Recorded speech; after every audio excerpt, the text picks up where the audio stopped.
Welcome back, everybody. Next, author and journalist Anita Sethi talks to Monisha Rajesh about her debut book, I Belong Here, A Journey Along the Backbone of Britain. Hear how a racist attack spurred her on to travel and to write about her experience. Hi, and welcome to the show. I'm so pleased to be able to welcome Anita Sethi. Anita is a journalist, broadcaster, and the author of I Belong Here, A Journey Along the Backbone of Britain, published by Bloomsbury. This book is the first in her nature writing trilogy, which is soon to be followed by Nocturne. And Anita, could you prompt me and tell me what your third book is? The third book is currently called Forces, which is the local Forces. dialect word for waterfall. Okay, sorry, I ended up dropping on the last word before I pasted that. That's fine. across. No, absolutely fine. I sometimes forget the title of my own book. So on that wonderful start, Anita, welcome. Thank you so much for joining us today. It's brilliant to be here. I'm so pleased that you're interviewing me as well as a fellow travel writer. Yeah, it's a fellow travel writer and very relevant to fellow women of colour. Absolutely. I've really enjoyed reading this. Thank you so much. That means a lot. I don't even know really how to describe this book. It's, in a way, it kind of encompasses everything about being a woman of colour, being a writer, that there is no way to box you in. It's neither a nature book, nor is it a book on race. It's a book that encompasses all of those things. And I want to start by asking you, one of the things that I felt the most when I was reading your book was that the incident that happened was obviously a trigger. It was something that set off your book writing. But I also feel that there was something beneath the surface all the time. I feel like this was already inside you. It was bubbling up. And I get the feeling that this horrific racist attack was almost like lancing that boil. And it set you off on a journey that I feel would probably have come at some point. Is that true?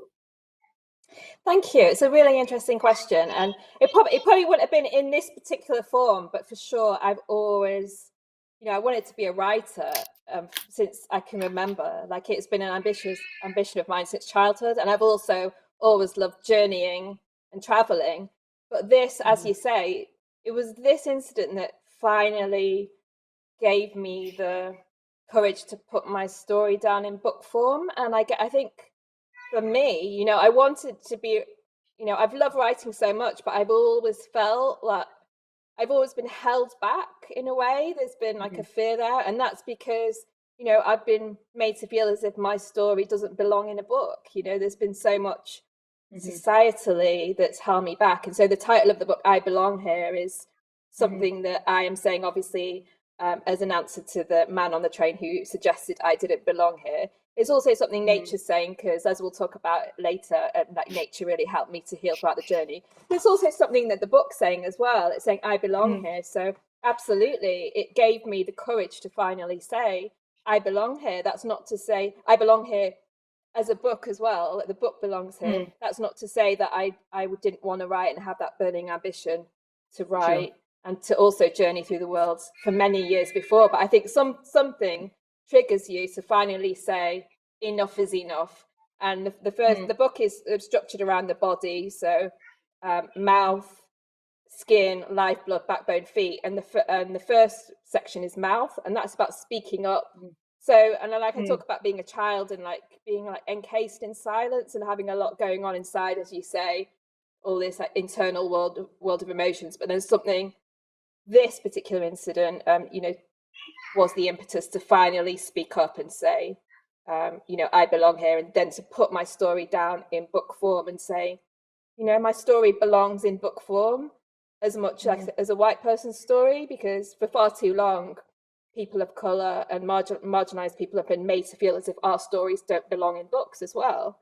As you'll know, as like one of very few travel writers of colour, you go into the nature and travel writing section of shops. Oh my gosh. So my book's been published for a week and it's just completely surreal walking into a bookshop and seeing it on a shelf. It's like the most surreal thing.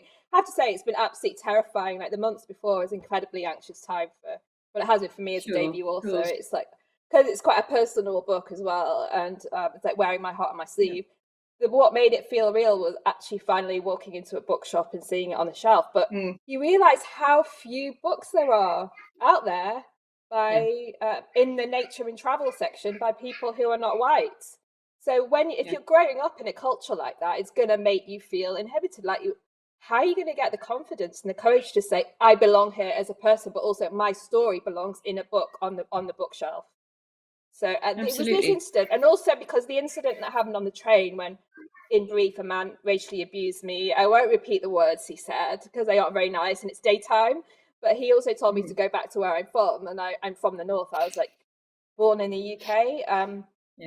And so he and it was that incident, and I'd had a series of racist incidents. So I'd also been racially abused when I was walking through Nottingham and also through London. And I hadn't done it. I didn't say anything. I didn't speak up about it. I didn't even put it on Twitter.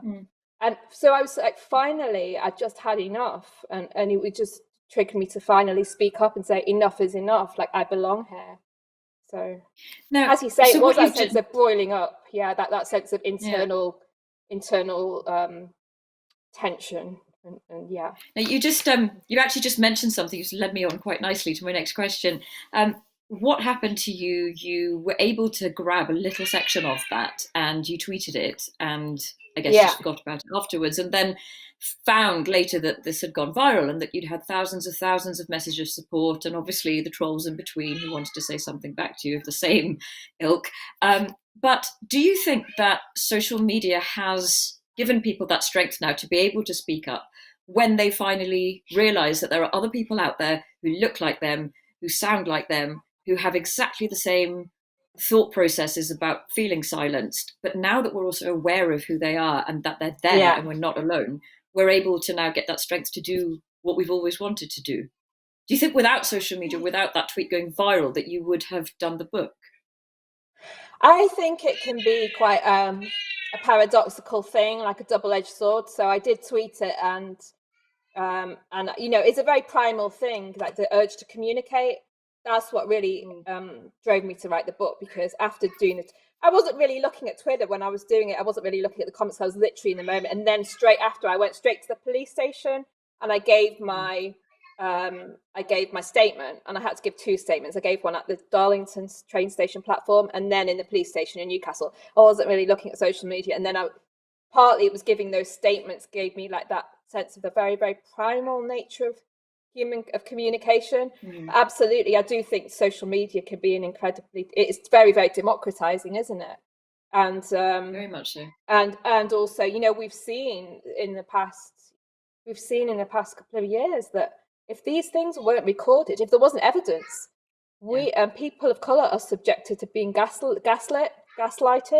And so many people have said to me, this didn't happen when I've experienced racism. That didn't happen. And that's absolutely infuriating. Like when I was racially abused in Nottingham, like the 2 weeks before, I was going to a work event.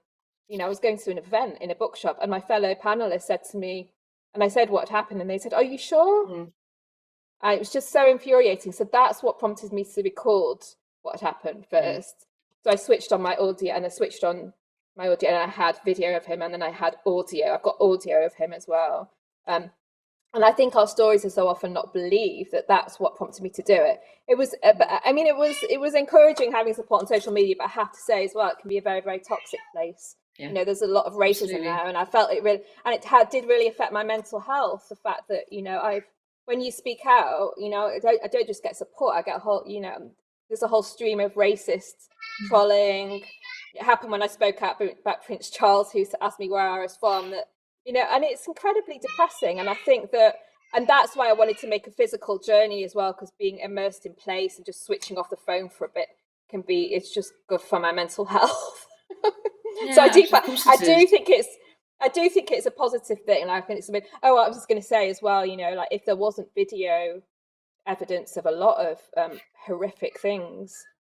George Floyd's murder was recorded. If it hadn't have been on camera, and then there was also the incident of the Amy Cooper birdwatching incident in New York Park, where a black bird watcher was basically accused of being a criminal and he had done nothing wrong. If that hadn't been on camera and gone viral, there wouldn't have been evidence of it. So, it's absolutely heartbreaking that it takes incidents happening on camera for them to be believed. But unfortunately, things won't be prosecuted without evidence. And that's what I was told by the police. They said, so many things don't go to court and get a conviction because there's no hard and fast evidence. And then there were other issues as well, like speaking out in the first place and putting it on, putting it on Twitter, because, as I said, like I've been racially abused before and not even spoken out about it because there's a whole load of emotions about it. There's like shame. We've been, grew up in a culture where you meant to feel, there was a lot of shame around experiencing things like this and being called those words. It's quite humiliating. So, but I would encourage everyone to speak out, and because the fact is it's illegal to racially abuse someone, and that's something that a lot of people don't even realize, that it's illegal. It's actually illegal to racially abuse someone, and we haven't been educated enough about this, I don't think, about things like the protected characteristics and things like that, which is quite shocking about how much people are not educated about these things from an early age. So that was something that came up in your book, where very early on, in fact, on the first page, where you say, it says, explores why stories of immigration urgently need to be told to help eradicate the ignorance that breeds racism. Now, I'm slightly going to play devil's advocate here and say, do you think it's always ignorance that breeds racism? Because I can think of some of the world's greatest minds and very intelligent people currently in power, who are some, in my mind, of the biggest racists around at the moment. And so I wonder whether is it always ignorance, or is it a willful ignorance of knowing that their power is being moved and reduced, and that their position is going to be less strong than it was before? Yeah, I do think the word willful ignorance is important as well, and the fact of power structures, because I wanted to challenge power structures as well. The fact is that we are living in an incredibly systemically unequal world, and that's about unequal power structures, isn't it? So, we've seen that in the past year in during the pandemic and the COVID, when so many of our essential workers were brown and black people, and yet they were the people who were the most vulnerable. So I don't think people often see those power structures. In the past year, they've become a lot more visible than previously. So it's incredible. It's a very deep rooted thing. That's why, the structure of the book goes, it starts with skin, looking at actually why people have different skin color at all, what melanin is. Again, we're not, who's taught about melanin? It's we taught about melanin in school. Why? Only with regards to possibly maybe basically in biology, but I think it might have been to do with pigment in leaves. I don't think it was ever really about skin color or protection from the sun, but nothing more than that. And so then it starts with skin, and then it gets deep, beneath the skin to backbone to lifeblood, exploring how, despite our different skin colors, we all need oxygen created by trees. And it's a very, very humanizing thing to be immersed in nature. And that's, something I wanted to convey as well. But no, I don't, racism, it's not just simply about ignorance, is it?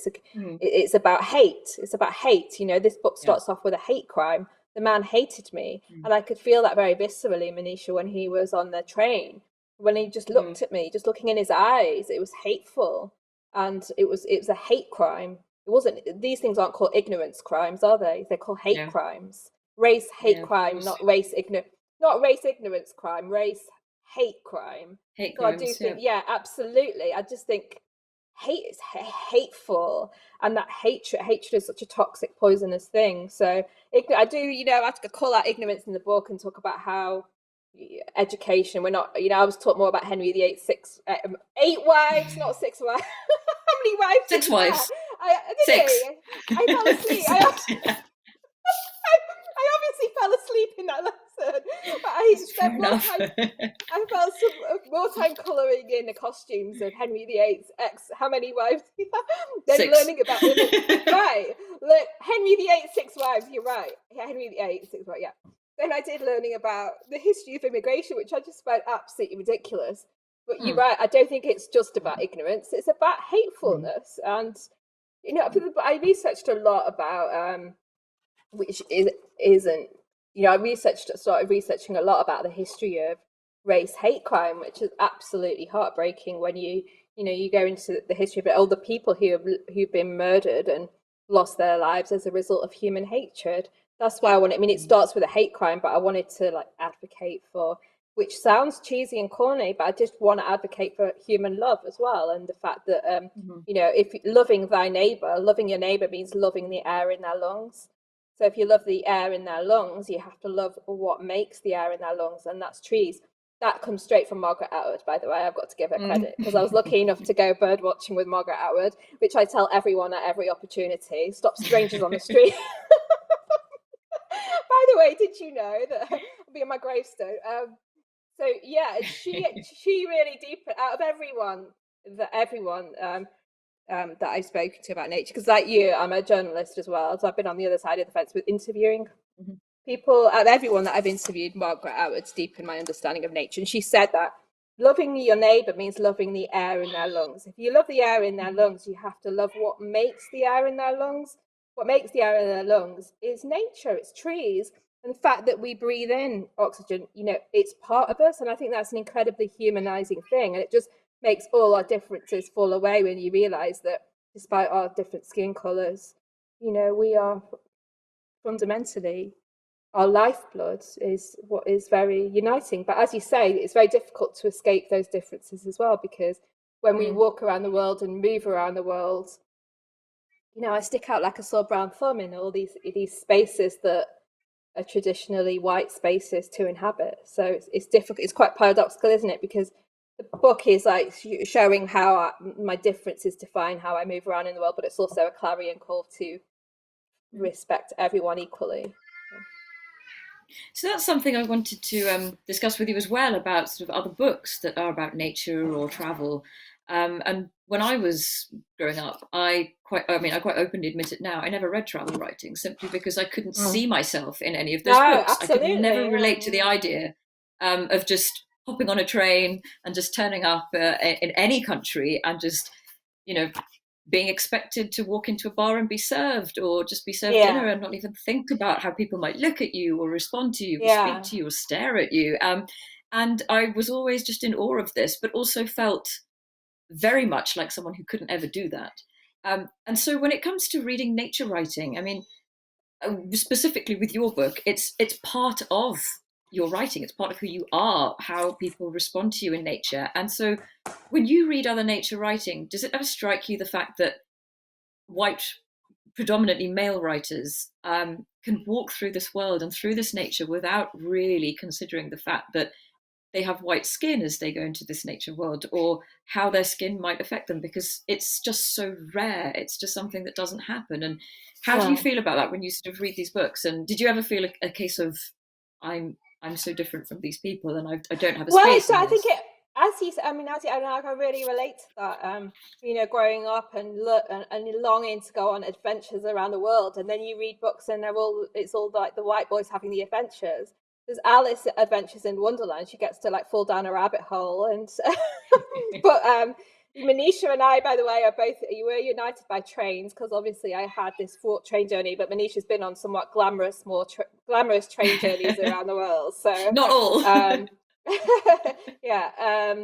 So absolutely, I think Kathleen Jamie has got a really excellent essay about this in the LRB, in which she kind of satirizes quite satirically the lone, enraptured male of nature writing, striding off into the countryside with no awareness of the kind of the context they're writing in. And I think, like you, I felt completely inhibited as a child. Like, I had this yearning for adventure, which is quite a primal human urge to like explore and have adventures. But I felt that I'd read, and it was like, well, this is something for like, it's all the white boys having the adventures. So it took me a long time to, as I said right at the beginning, to feel like, first of all, I could make a journey through the world, and then secondly, that the journey belonged in book form. So my inspirations for this book were like Wild by Cheryl Strayed, women who've made those epic walking adventures, more so than the white male nature writers, to be honest.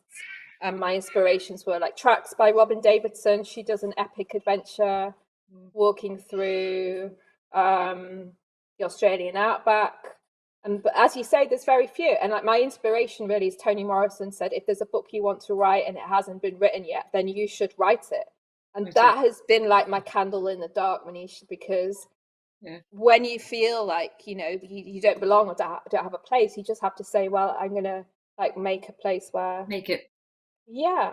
Yeah. How about you? How did you, I mean, what gave you the courage to finally write? Oh gosh. Well, I've turned the tables now. Oh no, it's fine. No, it's fine. So my first book was around India and 80 trains, and it didn't come from me having an obsession with trains or coming from a railroading family like you do or anything like that. It was simply that I wanted to go back to India and see it as a tourist, because I was born, like you, in the UK. I'd been to India a few times, but not enough. And I had so many friends that went on gap years and kept coming back and telling me how great it was. Gap years, yeah, totally. And again, those experiences were something that I couldn't relate to. And I thought, I want to go back as a tourist and see my motherland. And I just picked trains because they were such an easy way to kind of come into contact with people that I wouldn't otherwise meet. And I came back just being completely in love with the railways. But I panicked before I went, because I read, I got hold of every Paul Theroux book that I could find, and I couldn't find any books written by women about traveling around India alone. I couldn't find any books by women about railways, and I thought, this is something I can't do. Otherwise, someone would have done it before. And only after the first book did I realize that was just not true at all. It's simply that no one had done it because no one listens to our stories. And I remember a publisher. One publisher actually had the nerve to say to my agent, we just don't know where it would go on the shelf. Oh my gosh, I thought, you know where it would go on the shelf? It would go in between all the other books by trains written by white men. And that's exactly where it sits right now. But yes, it's infuriating. And that was only 10 years ago that first book came out, 8 years ago, in fact. And that's not very long ago to be told something like that. Well, this came out this year, and I heard similar things. I mean, shockingly, someone in the publishing industry told me that because the book, and I actually write this in the book, said no one cares about the North, and therefore the book won't sell. And they actually told me not to use the word Pennines because no one cares about the North. And also these kind of things that, people aren't going to read travel books by a woman of color. There's this very, very narrow idea of what kind of genre a woman of color should be writing in. And if I was to have internalized all this, the book wouldn't exist. I was just, instead of internalizing it as I would do as a child and think, I just thought I was just full of rage. And so I just thought, that's just the word I had in my head then, rage. I thought, how dare you tell me that no one cares about the North? How dare you tell me not to use the word Pennines? So as you know, I use the word Pennines as much as possible. All over the book, Because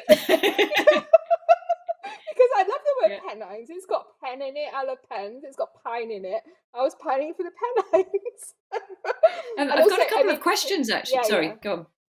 So you finish what you were saying. There's a book within the book called A Pennine Journey, which was by Wainwright. And I only learnt about it on the train station while in Settle. It's kind of inspiration for the book because he made a circular route about around the Pennines. Yes. But when I read it, it's incredibly misogynist. It's shockingly so. And so, in a way, it's writing against that tradition of which is there's a deeply ingrained misogyny and a deeply ingrained racism in a lot of travel writing out there that exists. There's exoticism, there's colonialist perceptions. So it's writing against that instead of internalizing it and learning to feel that self-hate, which a lot of children of color growing up in,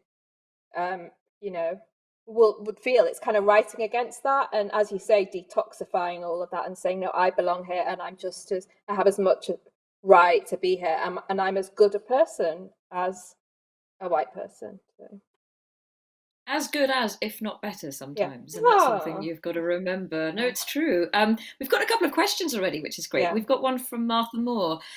How would you encourage others to start writing about their experiences? I would just do it and just not feel held back or inhibited or feel that you can't do it, I'd say, keeping a journal, or just literally just doing it, and doing a little bit each day, and not feeling that, because obviously in lockdown we haven't been able to go on epic adventures. For me, my idea of travel, like, because you said, what is the book? Is it travel writing book, nature writing book, current affairs? I'd say, it was travel. Like, I was literally traveling on a train. And if you're a person of color, travel is massively more complicated. Our histories of our narratives are deeply embedded in travel. For the reason I'm here is because my parents traveled from other countries. But anyway, what I'm saying is that our idea of travel has changed a lot in the lockdown. So even traveling from your front door to the local shops to buy milk has become a massive adventure in lockdown. So I'd say embracing the nearby travel and nearby nature, and not thinking that you have to go on some massive epic journey, which none of us can do, even though like those 12 countries have become green lighted. Is it 12 become green lighted overnight? That we're actually allowed to go to. I'd say like embracing the excitement of nearby travel, like really like local journeys is exciting for me, and just looking at travel in that kind of new light that we've all had to do in the past year, really. And then writing a bit each day and not feeling frightened by the idea that people are writing 10,000 words a day, and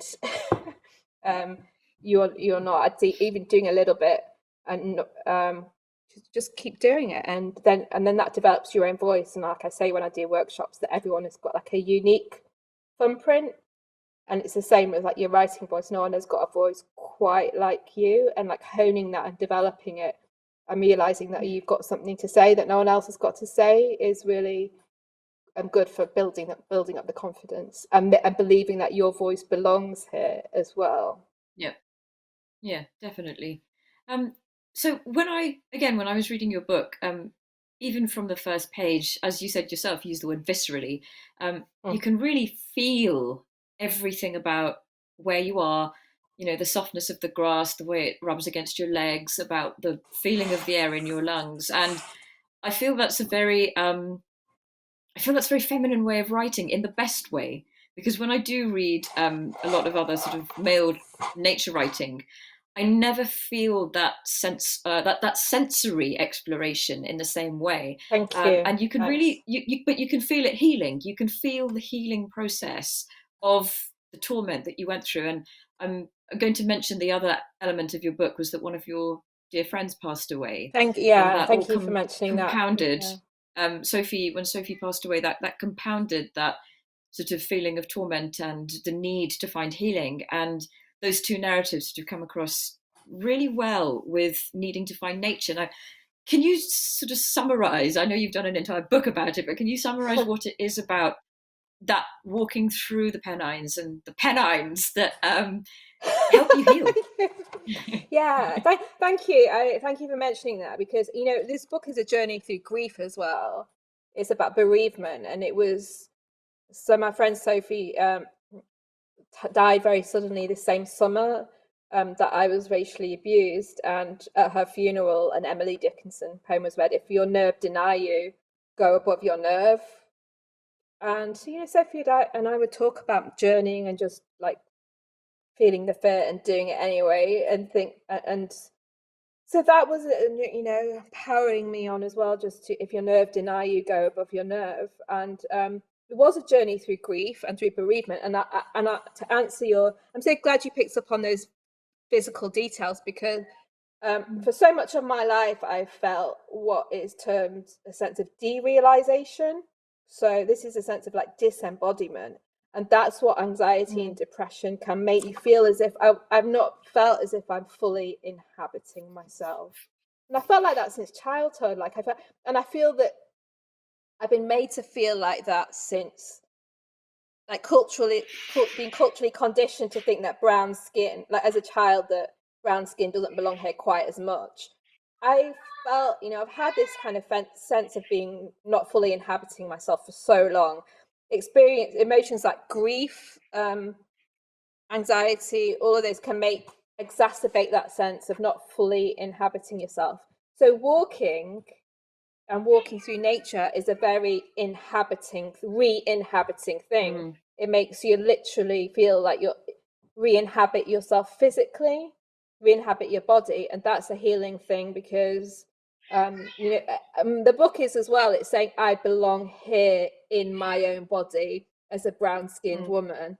I belong here in my own body, and for so much of my life I didn't feel like that. I didn't feel like I was fully inhabiting myself. So walking through nature, having those very physical experiences is very healing. And I spoke to like experts like Alan Kellis, who's head of green care at the Royal College of Psychiatrists, about what's happening physiologically to us when we walk through nature. And he's done, and then Professor Daka Keltner, who did a study on PTSD and on inner city children and children who've been bullied. And when you walk through nature, your stress levels change physiologically. It triggers off endorphins. And I think too much we've got like a mind body separation, but our minds and bodies are very connected. So the way we move our bodies is going to affect us emotionally, and that's how I found physically. And even going for a walk to the local shops will help improve my mood. Now, I haven't been able to go on epic adventures in the past year. I've had to like embrace the local.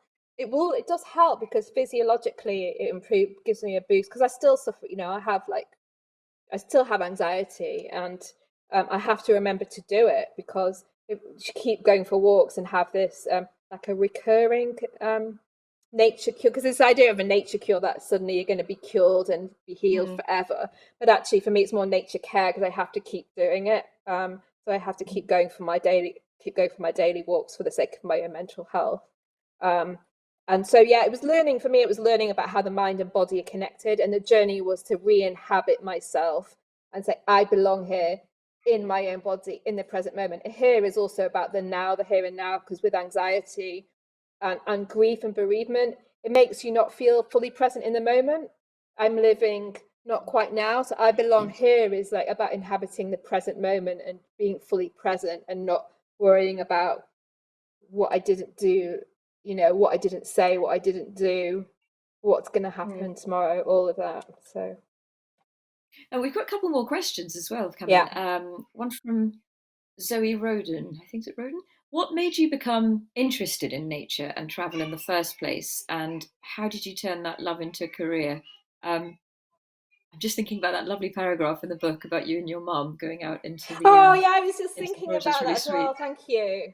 I think every human being is connected with nature because we are part of nature. And this is, people often ask me, and I've been asked a lot about diversity in the countryside. Why do ethnic people not like the countryside? I'm like, that's just a ridiculous notion that people of colour don't love nature. Of course we love nature. We love it as much as anyone else. And so, or that we're too scared of nature.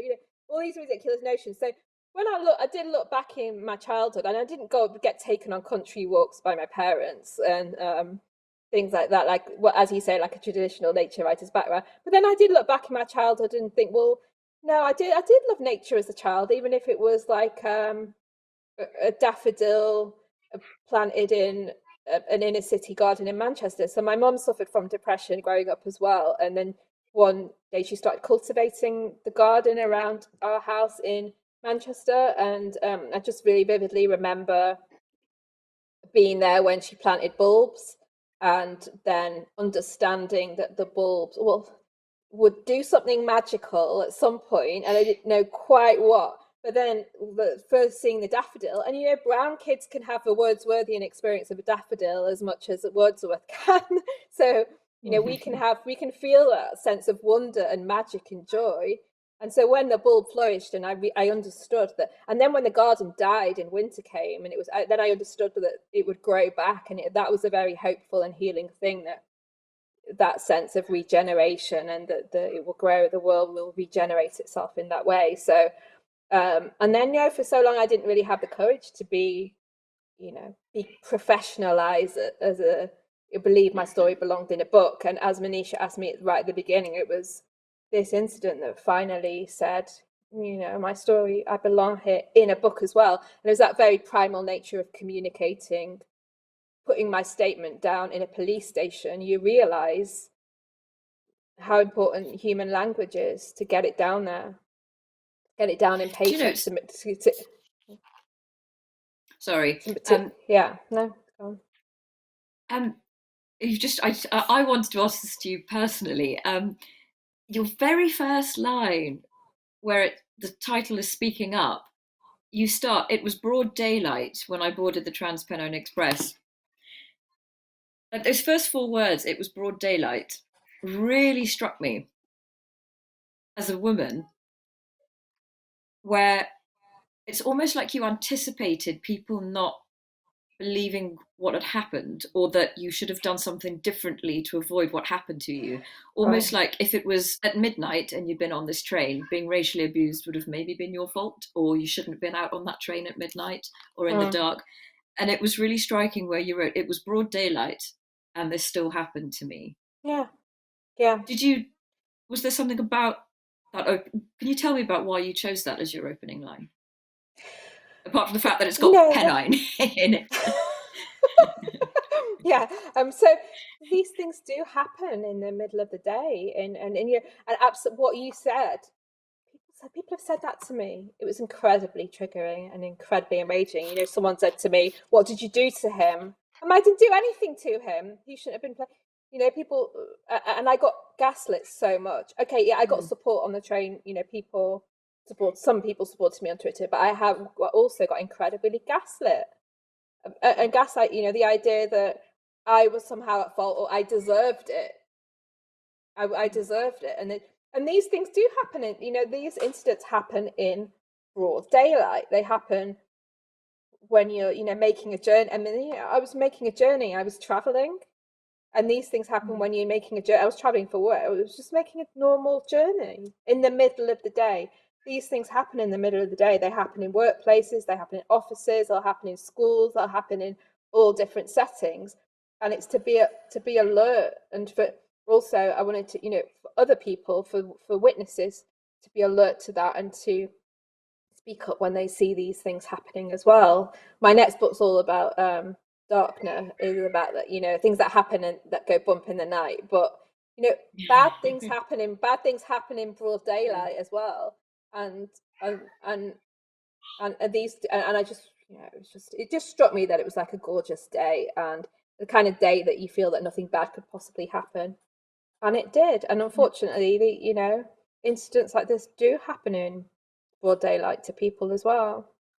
And I do want to say that it was for other people to use their eyes and speak up on behalf of someone who's been racially abused, as much as the person themselves having the courage to speak up. I think the onus should be on other people to also be aware of what's happening around them as well. Yeah, because it does. I mean, I always remember this ridiculous thing we were told as children, that sticks and stones may break your bones, but words will never hurt you. And it's actually so far from the truth, because those words absolutely puncture you. And the way you described that as that prickling sensation, I know that so well, that instant heat that just flashes from the center of your gut up to your head, of shame and embarrassment and rage all rolled into one. And it is a very, very physical feeling. It's actually that physical pain is almost worse than being hit for no other random reason. It's just it's extraordinary pain. It's been the worst. It's been the worst. Yeah. It is, and I think that's why. Sorry, you go on. You speak. No, I was going to say, and then you have after that, then you have all the triggering reactions of other people when you get gaslit and they don't believe what's happened, and that can even then intensify all the emotions that you described just now as well. And then you get, when you feel that, or if you express your anger, then people will use that against you, and you'll be conforming to type as like an angry brown woman as well, and then you'll get blamed for feeling like that, rather than people looking at why you're feeling like that. The cause, it'll just be like come across as, oh my god, she's mad, or she's she can't control herself emotionally. Those kind of stereotypes as well. I wanted to challenge in the book and think, well, why would someone be made to feel like that? And why are so many people feeling like that? Why is this a trope? Why are people angry? You can't police people's responses to this very, it's what is violence, really. It's violent, absolutely, and language, yeah. No, go on.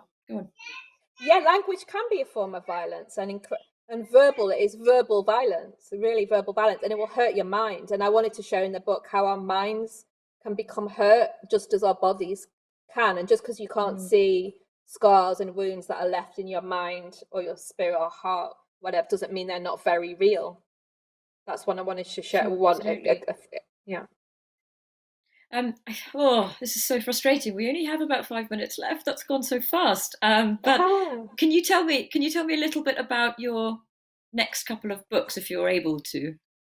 You're now looking directly at me, which is great because you're looking slightly off before. Oh my God, I'm so sorry. I feel like it's all right. I feel like you're addressing me directly now. Well, for the last 5 minutes anyway. Can you tell me a bit more about your next two books? Do they lead directly on from this one, or are they discrete books? They're all about. They do lead on from this one, and they are. They're all journeys. They've all got journeys at their heart, and this one is like deepening my exploration of trauma and walking even deeper into the darkness. And it'll go back to the some of the landscapes that I visited in this book as well. But as you'll know as well, it's been so difficult to actually travel anywhere. We've all travel writers have all been completely thrown off course because in the past year because of the pandemic. Yeah, so sorry about not looking right into the camera. I've been like looking off screen. No, it's I've fine. Just seen it in the chat. No, it's fine. We can hear you perfectly well, and it just looked like you were looking down at me, so it's fine. There's just one more question from Linda Smith. Yeah. Can you recommend any other travel books written by female people of colour or about the immigrant experience in the UK? Absolutely. Sorry, you go. Well, there's Monisha's books, Traveling Around the World by Train. There's Ginny Reddy's Wonderland. There's Jessica Lee, who's a British Canadian writer who's written a lovely book called Two Trees Make a Forest, which has picked up all kinds of awards. Just off the top of my head. See, this is not a good thing that between us we can only come up with 5 different people, which does say a lot about the publishing industry. But yes, about the immigrant experience, yes, absolutely. Satnam Sanghera's book Empire Land is, I still think, hovering in the top 3 bestsellers in the UK right now, which is just and he's not even female. Book. It is. No. I've read that, but and there's so many books about the immigrant experience. I mean, I think if you literally just look back over the last year, it's frustrating that these books have only really been pushed by publishers in the last year, because these stories have always been there. These stories have been, they are a part of this country. They are what makes this country, and they're very much out there right now. So yes, thank you for asking that question, because it's good to expand your reading. If there are any more questions from anybody, please do let us know, because we've still got a couple of minutes left. If anyone would like to ask Anita anything. Otherwise, Anita, what are your next plans for travel? The green list is fairly ridiculous, if I may say so. So I'm not sure how many people are going to be traveling off to the Falklands anytime soon. But what have you got on the horizon? Really, Iceland is on the green list. I really want to see the Northern Lights. That's true. I haven't seen them. Have you seen the Northern Lights before? No, I haven't, but it's sort of written into my next book, which I'm waiting to go and do some research on when I can. But that's in there. Yeah, definitely. Yeah. So I would love to see the Northern Lights at some point. And yes, but I'm very, very used to kind of like local travel now. So I mean, the idea of actually getting on a plane is like, no. So it's not a huge amount of choice on the green list, was there, from last night? 2 of them we're not allowed to get. Australia and New Zealand are on there, but we can't actually go there. So it's just more Boris Johnson insanity. No, it is. I think it's very deliberate to stop us travelling. Yeah, absolutely. We've only got a minute left, so I think... Sorry, so I think I'm just going to hold up your lovely book again. Anita's I Belong Here, A Journey Along the Backbone of Britain it's a genuinely really lovely read, and it will bring out all kinds of emotions and feelings, and you will learn a lot. So please go out and get Anita's book. And Thank Anita, you. thank you so much for joining me. It's really Thank perked you up so a much. miserable Saturday. Thank you It's so been much great for a chatting lovely to you. interview. And I wish we could like do it for 45 minutes with me actually looking into the camera I know. directly Oh, at that's you, all rather right. than at a slight angle. But I come at life from an angle in the book, so at least it kind of reflected that. Kind It's of. been great. Thank you. Thank you so much. Thanks everyone who's watching as well.